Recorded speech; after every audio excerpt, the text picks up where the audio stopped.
제목을 한번 같이 읽겠습니다. 시작. 복음을 부끄러워하지 않는 이유. 저희 작은 아버지는 대구에서 목회를 하시다 은퇴하셨습니다. 제가 작은 아버지 댁에 가서 작은 아버지 목회 사무실을 갔을 때 지금도 잊혀지지 않는 한 액자가 있습니다. 그 사무실에서 가장 잘 보이는 장소에 김영삼 대통령과 같이 찍은 사진이었습니다. 지금은 그분이 별로 인기가 없지만 당시에는 그분이 참 인기가 좋았을 때입니다. 아마 저희 작은아버지가 그분과의 친분을 자랑하고 싶으셨던 것 같습니다.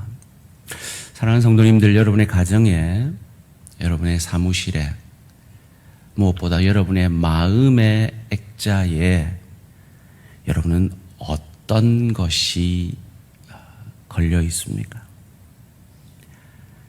바울은 그 마음의 액자에 자신이 세계 최강국 로마 시민권자라는 그 액자를 걸어둘 수도 있었습니다. 그가 가말리엘 학파의 최고 수제자라는 그 액자를 그의 마음에 걸어 놓을 수도 있었습니다.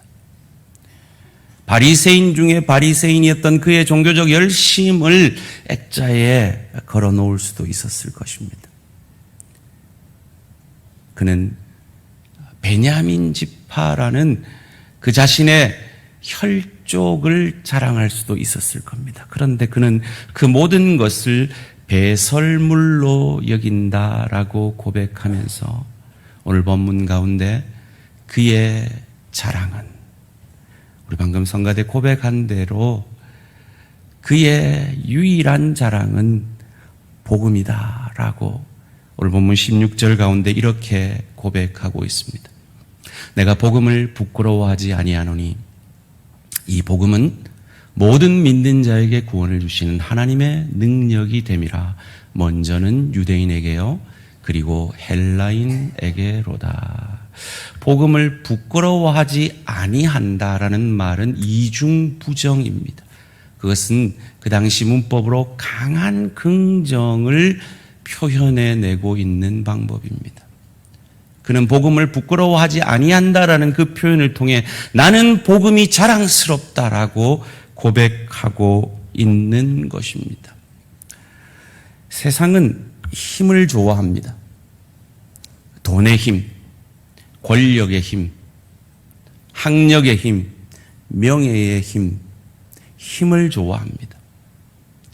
그런데 예수님은 가장 힘없는 모습으로 십자가에 죽어지셨습니다.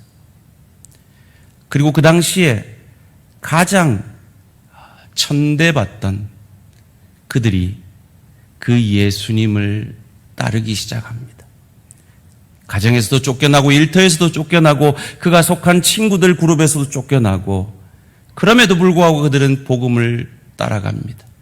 그 초라한 세상적으로 아무 힘이 없는 그들이 복음을 전하는 그 복음에 사람들이 반응하기 시작합니다. 핍박이 시작되었습니다. 순교의 제물이 나오기 시작합니다. 심지어 로마 시내를 밝히는 그 가로등불로 기독교인들의 시체를 태워 그것으로 불을 밝혔다는 기록이 있습니다. 그런데 그렇게 아무 힘이 없던 그 복음이 300년 만에 세계 최강국 로마를 삼킵니다. 왜였을까요? 그 무엇보다 이 복음이 세상 그 무엇보다 사람들에게 필요한 것이었기 때문입니다. 예수님이 공생애를 시작하시자 그 예수님의 인기는 하늘을 뚫을 듯 높아졌습니다. 왜요? 저분이 우리가 기다리던 정치적 메시아구나. 저분이 우리의 왕이 되면 우리는 로마의 압제로부터 해방될 수 있을 것이라는 기대를 가지고 말이죠. 그리고 오병이어의 사건을 경험하고 나서 사람들은 열광하기 시작합니다. 아, 저분만 따르면 내 먹고 사는 문제는 해결이 되겠구나라고 따르기 시작합니다. 그런데 그분이 병까지 고치네요. 죽은 자까지 살려내네요.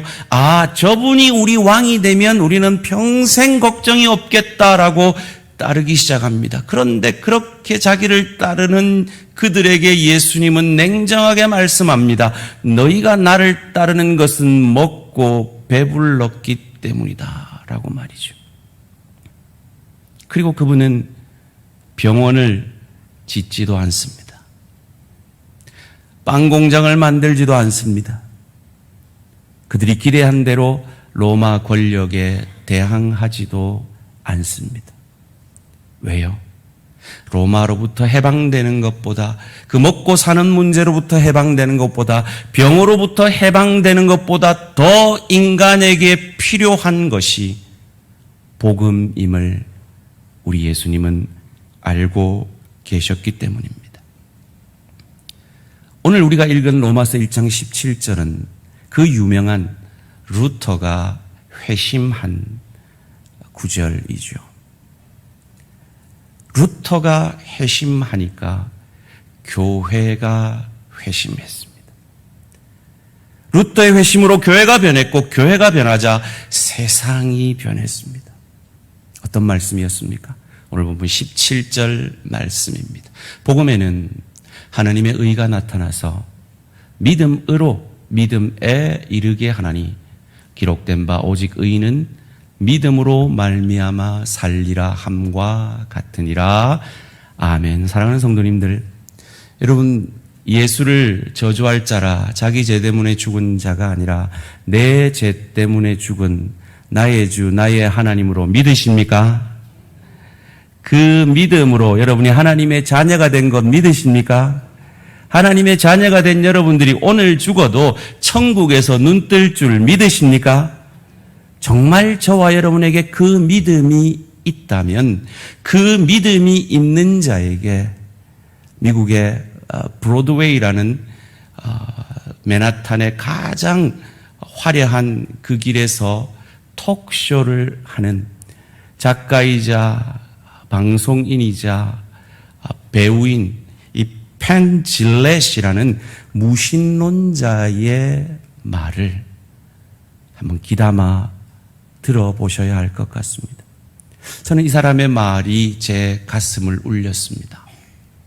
그가 이렇게 말합니다. 나는 전도하지 않는 자를 존경하지 않는다고 늘 말해왔다. 천국과 지옥이 있다고 믿고 또 어떤 사람은 지옥에 갈 수 있고 구원을 얻지 못할 수 있는데 이런 이야기를 그 사람들에게 전해줄 가치가 없다고 생각한다면 당신은 사회생활 잘 못하는 사람이다. 도대체 그 사람을 얼마나 미워해야 전도하지 않을 수 있는가? 사람들이 영생 구원을 얻을 수 있는데도 그것을 전하지 않기로 했다면 그 사람들을 얼마나 미워했기에 그럴 수 있는가? 한번 가정해보라. 만약 내가 조금의 의심도 없이 트럭이 당신을 칠 것을 믿는데 당신은 그럴 리 없을 것이라고 한다면 나는 당신을 설득하다가 더 이상 지체할 수 없는 순간이 오면 난 당신을 때리고 넘어뜨려서라도 트럭에 치여 죽지 않게 할 것이다. 그것이 당신의 사생활을 지켜주는 것보다 더 중요하기 때문이다. 여러분, 이 말을 들으시면서 어떤 울림이 있으십니까? 펜 질렛이라는 이 무신론자에게조차도 존경받을 수 있는 바울이 그가 왜 복음을 부끄러워하지 않는지, 아니 왜 복음을 자랑스럽게 생각하는지 그 이유를 오늘 본문 가운데 세 가지로 말해줍니다. 첫째로, 그가 복음을 부끄러워하지 않는 이유는 복음이 하나님의 능력이기 때문입니다. 복음이 하나님의 능력이기 때문입니다. 이 복음이라는 이 단어는 유안겔로이라는 헬라어입니다. 그런데 이 단어는 기독교 용어가 아닙니다. 지금보다 당시에 훨씬 더 많이 쓰여진 용어입니다. 어떨 때 쓰여졌는가? 전쟁을 해서 우리 편이 승리를 했을 때 우리가 승리했다라고 선포하는 것이 유안겔로이 복음 기쁜 소식이었습니다. 이것을 예수께서 나를 위해 십자가에 죽으시고 그 죽음으로 그친 것이 아니라 사흘 만에 부활하심으로 그 죄를 죽음을 이기셨다라는 그 선포, 승리의 선포가 바로 우리가 믿는 복음이요, 그것이 우리에게 기쁜 소식인 것입니다. 그런데 왜 바울은 그것이 하나님의 능력이라고 말하는 것일까요? 이 하나님의 능력, 두나미스라는 이 헬라어도 사실은 기독교 용어가 아니라 당시에 로마 황제에게 쓰여졌던 단어라고 합니다. 여러분 기억나십니까? 원형 경기장에서 한 군인이 이 사람을 죽일까요? 살릴까요? 라고 할 때 황제가 일어납니다. 사람들이 환호하죠. 그리고 황제가 손가락을 펴서 이렇게 하면 죽이는 것이고 이렇게 하면 살리는 것입니다.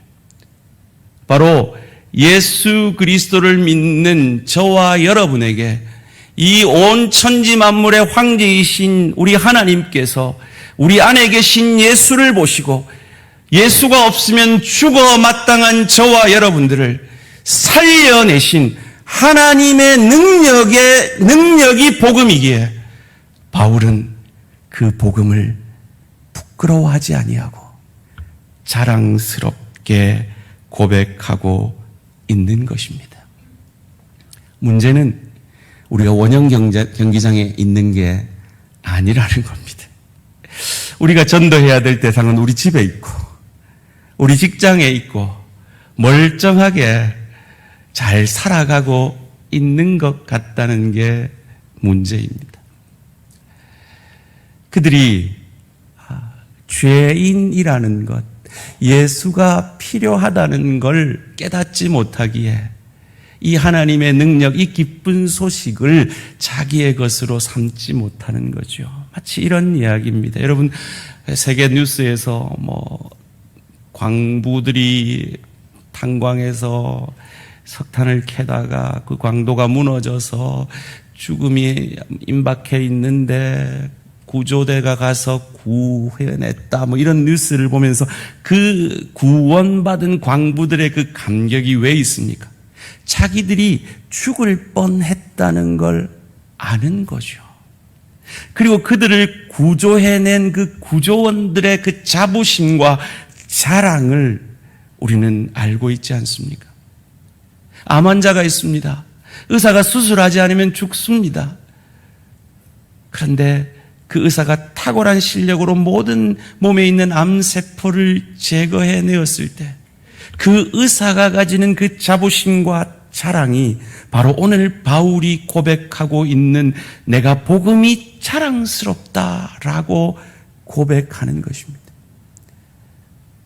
자기가 죽을 병에 걸려있다. 죄라는 죽을 병에 걸려있다. 아니, 이 죄로 말미암아 나는 이미 죽었다라는 이 절망감이 있어야 이 복음이 기쁜 소식이 되고 이 복음이 이렇게 내 하나님이 선포해야 될 그 하나님의 능력이 나를 살려내었다라고 믿게 되어지는 것인데 우리가 전도해야 될 대상들은 그것을 믿지 못하기에 이 복음의 능력을 경험하지 못하는 것입니다.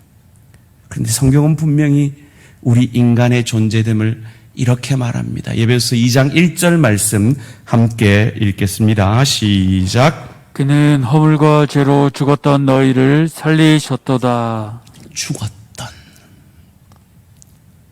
죄라는 건요, 생명이신 하나님과의 단절입니다. 마치 꽃병에 아름다운 꽃이 꼽혀 있어서 멀쩡히 살아있는 것 같지만 그 꽃은 곧 시들지요. 저도 어제 오늘 장례식을 인도했는데요, 우리는 다 그 죽음의 길로 가고 있는, 이미 죽어 있는 존재들입니다.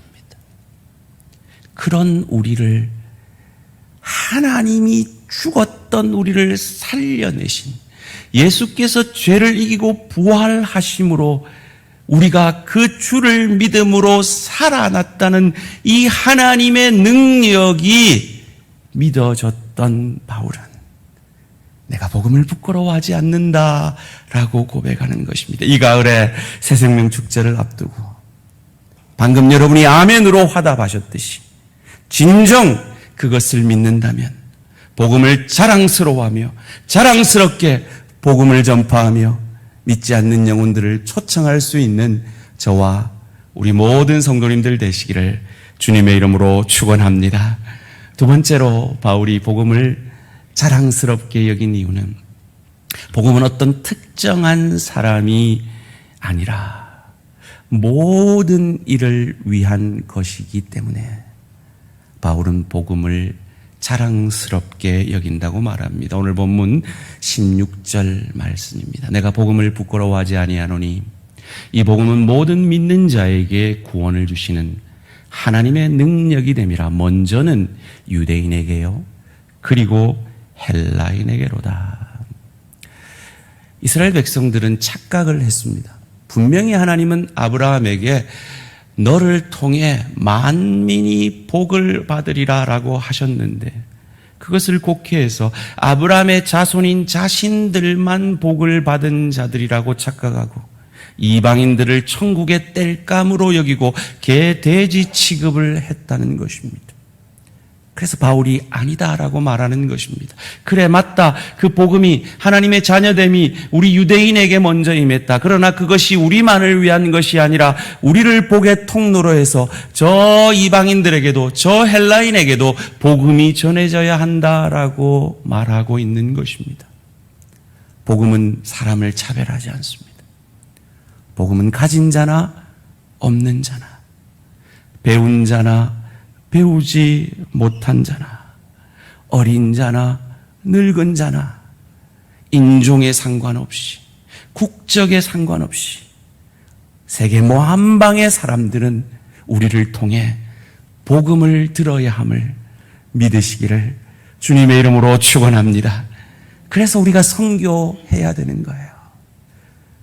그래서 우리가 이 가을에 복음 전해야 하는 것입니다. 2020년 8월 기준으로요, 전 세계에 7,359개의 언어가 있대요. 그런데 성경이, 우리가 가지고 있는 성경이 완전히 번역된 언어는 불과 704개밖에 되지 않는답니다.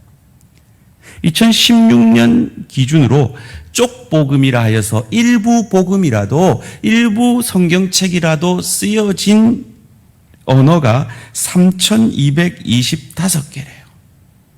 아직도 2억 5천만 명이 쓰는 3,655개의 언어는 아직 번역이 되지 못하고 있다고 합니다. 이것이 우리가 더욱 선교에 힘써야 하는 이유입니다. 우리가 영적 유대인이 되었습니다. 우리를 통해 또 다른 헬라인에게까지 하나님은 복음이 전파되어지기를 원하십니다. 이 가을에 여러분의 헬라인은 누구이십니까? 셋째로, 바울이 복음을 부끄러워하지 않는 이유는 복음에는 하나님의 의가 나타났기 때문이다라고 말합니다. 여기서 하나님의 의라고 할 때 이 의라는 단어를 우리는 바로 이해해야 합니다. 의라는 이 단어가 로마서에만 33번이 나옵니다. 그런데 이 루터조차도 이 의라는 단어를 성경적인 개념이 아니라 헬라적 개념으로 이해를 하는 바람에 그는 오랜 시간 하나님의 의가 싫었다라고 고백을 합니다. 이 의에는 두 가지 개념이 있다고 합니다. 첫째는 헬라적 개념의 의는 우리가 잘 아는 대로 윤리 도덕적인 의입니다. 착하다, 못됐다 이런 의 말이죠. 그런데 성경이 말하는 히브리적 개념의 의는 그런 윤리 도덕의 의가 아니라 관계적인 의입니다. 관계를 통해서 선포되어지는 의입니다. 루터가 이 개념을 이해하기까지 그는 이 윤리 도덕적인 의, 헬라적 개념의 의가 자기의 것이 되기 위해서 온갖 고행과 금욕과 수도의 삶을 삽니다. 그런 삶을 살수록 그는 자신이 더욱 더 죄인인 것을 절감하면서 절망합니다. 그래서 그가 고백합니다. 나는 하나님의 의가 싫다라고 말이죠. 아마도 저와 여러분 가운데도 하나님 닮기를 원하고 예수 닮기를 원하는 몸부림을 쳐본 분들은 아마 이 루터의 절망감이 이해가 될 것입니다. 그런데 루터가 이 로마서 1장 17절과 이 요한복음 1장 12절을 통해 하나님이 말씀하시는 이 성경적 개념의 의는 그런 윤리 도덕의 완전한 의가 아니라 관계 안에서 우리에게 주어지는 의임을 깨닫게 됩니다. 요한복음 1장 12절 말씀 함께 읽습니다. 시작. 영접하는 자 곧 그 이름을 믿는 자들에게는 하나님의 자녀가 되는 권세를 주셨으니. 아멘.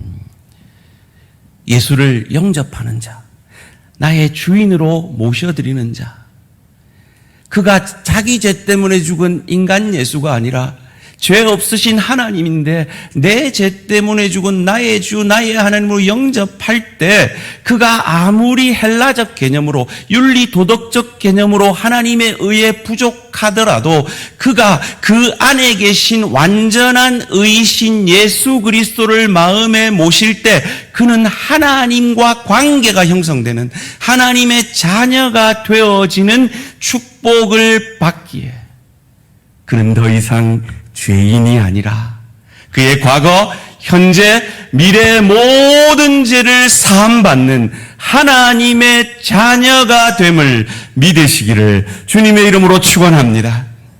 이것이 이해가 되지 않는 분이 계시다면 여러분의 자녀를 한번 떠올려 보십시오. 여러분 자녀들한테 얼마나 못마땅한 게 많습니까? 얼마나 불만이 많습니까? 그런데 여러분 자녀들을 바라보실 때 어떤 마음이십니까? 그냥 이쁘잖아요. 그냥 사랑스럽잖아요.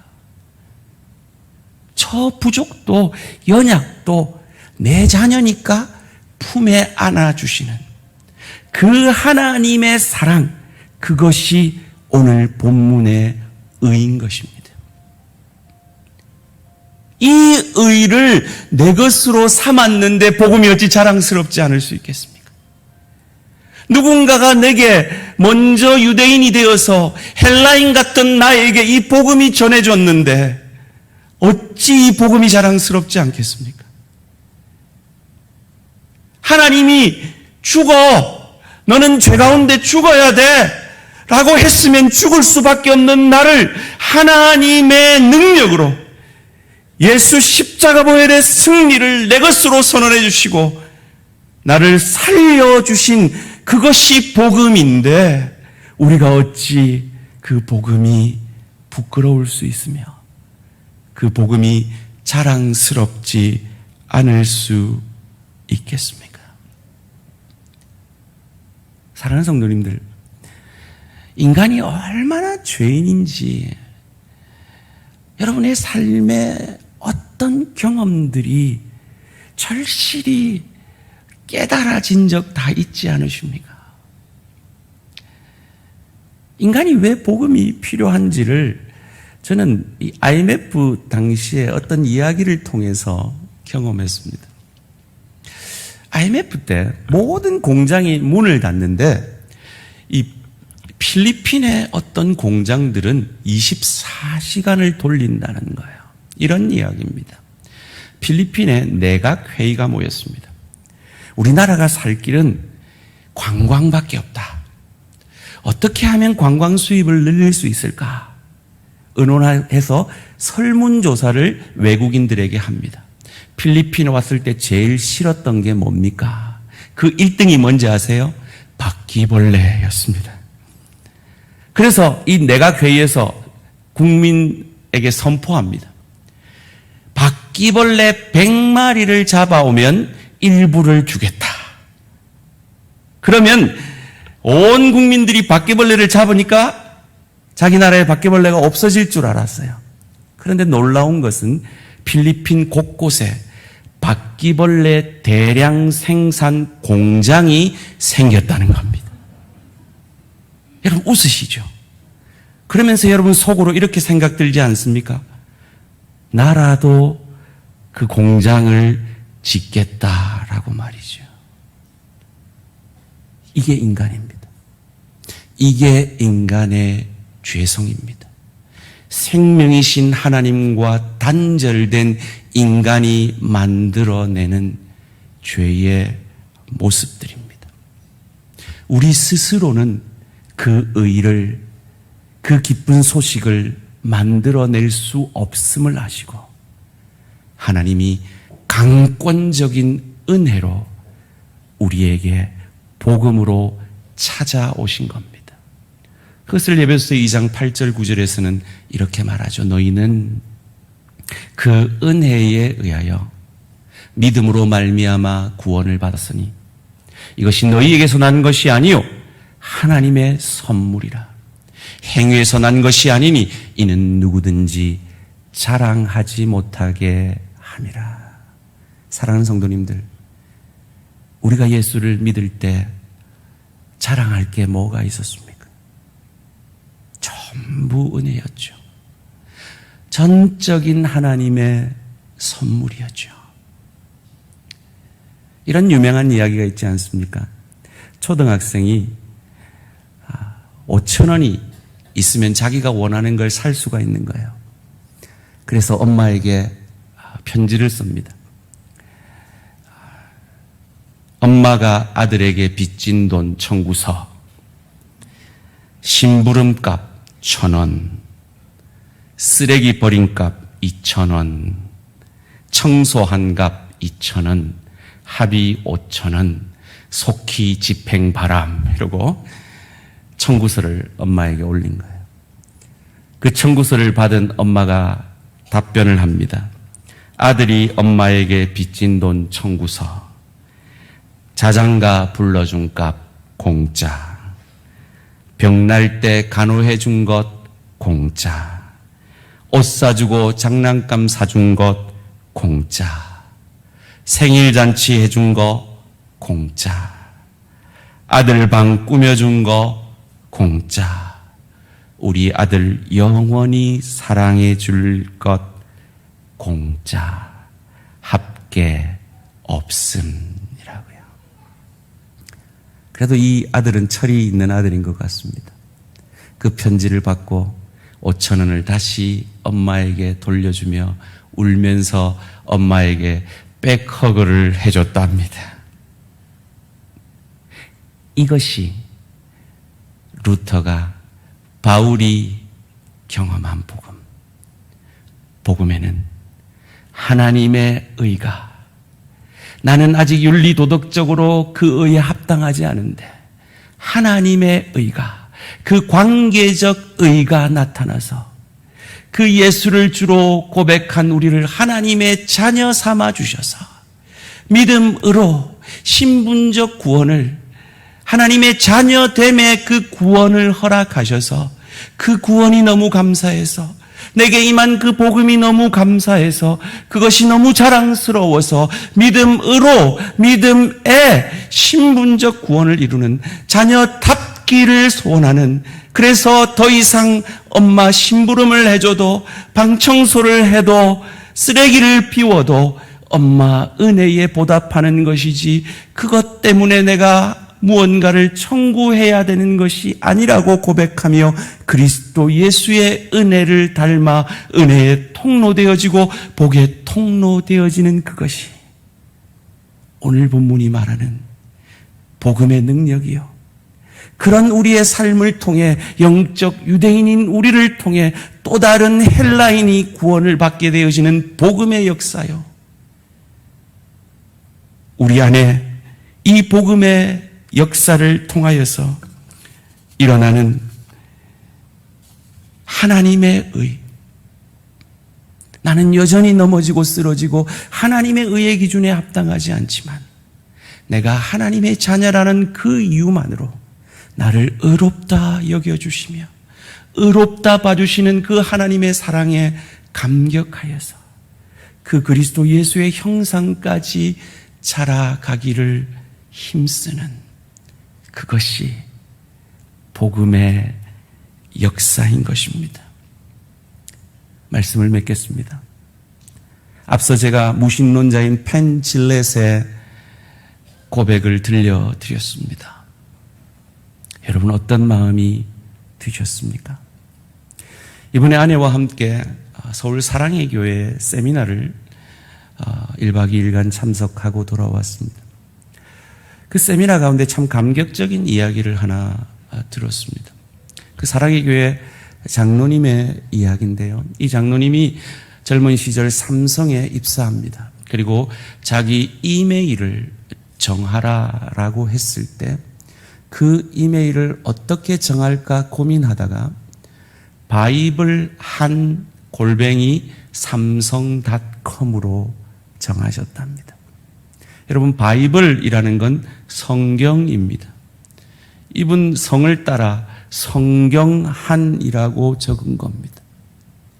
누가 봐도 예수 믿는 사람인 걸 압니다.